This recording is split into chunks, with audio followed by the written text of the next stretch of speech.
Buongiorno, sono Letizia Nega di 40 anni, sono hôtesse de l'air e poi sono a Cina.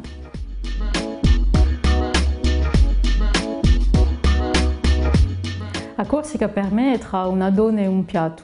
Se un poeta da contare a Corsica diceria che è impivarata, è selvatica, è misteriosa, è ribella, è bella e altre cose, ma di noi è come una sinfonia tra suo profumo, i suoi odori.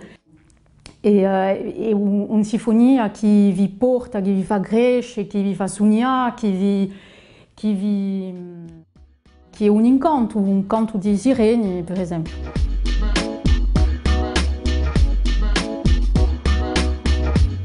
Il più bel ricordo per me era di vedere dopo la scuola, dopo il lido, che tenuti i miei parenti, i pescatori hanno chiuso reti, carchi di pesci.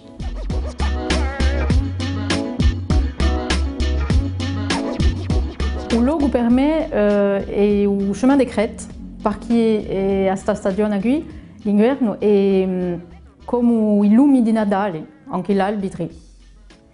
E di noi è un luogo dove si può vedere un po' un parte di paradiso. E di noi è un ricordo di mia cittadina.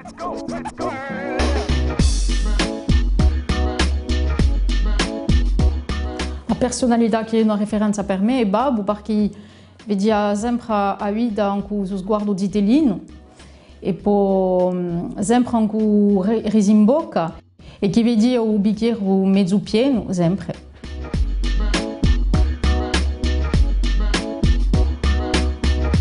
Sta qui on dal 3, oggi sto qui perché ho fatto tanti viaggi e poi il mio mestiere mi permette di fare viaggi perché sono hôtesse de l'air.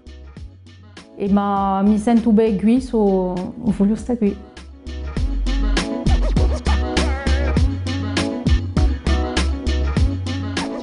Per costruire la bene a Corsica, spero che tutto il mondo si ricorderà dei valori degli anziani per una Corsica paciata e serena.